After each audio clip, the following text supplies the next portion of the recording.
Ustadz, saya pernah bertemu dan melihat sebagian masyarakat kita yang berbuat kesyirikan. Setiap ada masalah kecil maupun besar, sakit ataupun apapun yang membuat mereka mendatangi ke dukun, kemudian mereka pun berpendapat bahwa dukun pun memintanya kepada Allah Subhanahu wa Ta'ala, sehingga tidak masalah bagi kita untuk datang dan meminta dukun untuk berdoa kepada Allah. Saya sudah mengingatkan bahwasannya kita tidak butuh perantara untuk berdoa kepada Allah. Namun mereka masih saja tetap membandel dengan semua keyakinan mereka, Ustaz.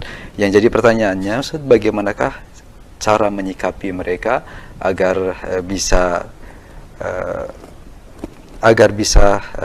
terlepas dari keyakinan-keyakinan terhadap dukun dan paranormal. Terima kasih, jazakallahu khairan jawaban dan nasihat Ustaz. Ini di buku Syarah Aqidah Ahlussunnah wal Jamaah. Ini di poin ke-57 di Syarah Aqidah Ahlussunnah wal Jamaah, buku yang sedang kita bahas ini. Ada di poin ke-57 tentang dukun, tukang ramal, orang pintar. Jadi Ahlussunnah itu tidak percaya pada dukun, enggak percaya pada tukang ramal, orang pintar. Bahkan kata Imam At-Tahawi rahimahullah, kami tidak mempercayai ucapan kahin, dukun maupun arraf, tukang ramal. Demikian juga setiap orang yang mengakui sesuatu yang menyelisih Alkitab dan Sunnah serta ijma' kaum muslimin. Jadi dukun, tukang ramal, nggak boleh orang datang kepadanya. Dalam hadis yang sahih yang diriwayatkan oleh Imam Muslim dan Ahmad dari Sofiyah binti Abi Ubaid, dari salah seorang istri Nabi SAW, bahwa beliau SAW bersabda, man ata arrafan fasalahu an syai'in lam tuqbalahu salatun arba'ina lailah.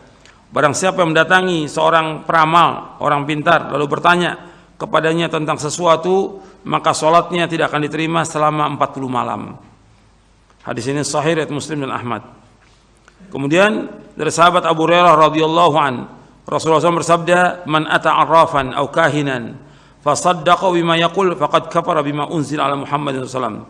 Barang siapa yang mendatangi seorang peramal, orang pintar atau dukun, kemudian membenarkan apa yang ia katakan, maka orang itu telah kafir dengan apa yang diturunkan kepada Nabi Muhammad SAW. Artinya telah kafir itu maksudnya dia telah kufur kepada Al-Quran. Karena di dalam Al-Quran Allah menyebutkan tidak ada yang mengetahui yang gaib itu kecuali Allah. Qul la ya'lamu man fis samawati wal ardil ghaiba illallah wa ma yash'uruna ayyana yub'atsun.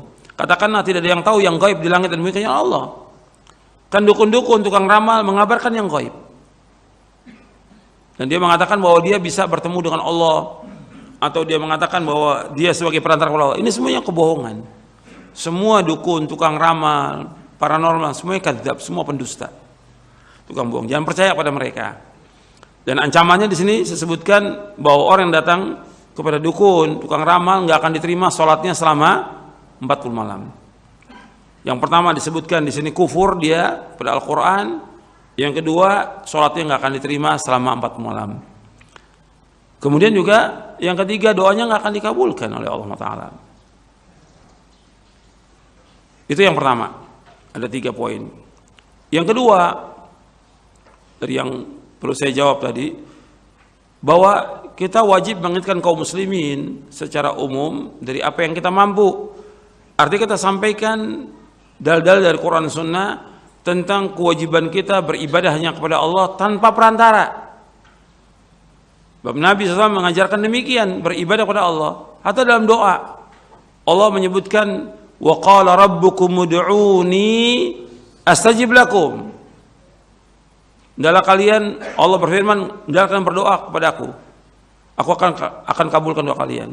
Artinya Allah menyuruh kita untuk berdoa langsung tanpa perantara. Tanpa perantara. Jadi nggak ada satupun riwayat bahwa mereka berdoa melalui perantaran Rasulullah atau perantaran dukun, nggak ada, langsung kepada Allah.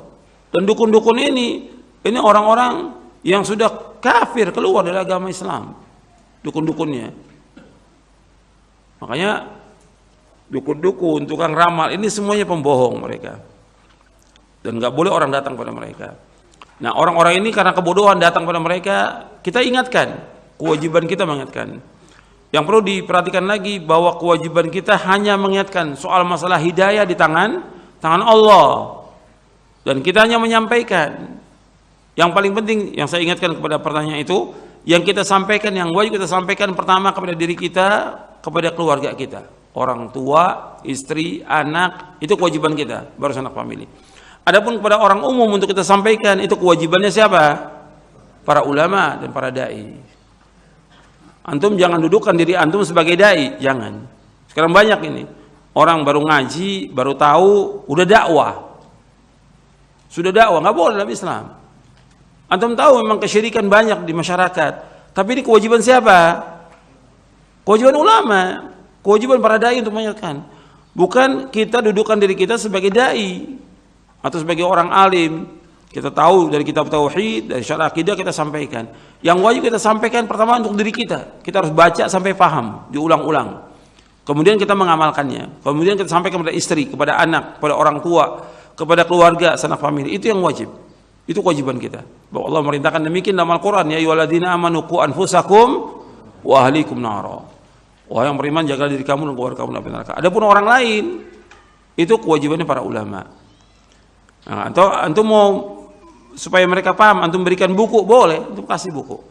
Buku-buku yang menjelaskan tentang tauhid dan bahaya syirik. Tapi untuk dakwah serahkan kepada para ulama. Itu aja yang bisa saya sampaikan, mudah-mudahan bermanfaat.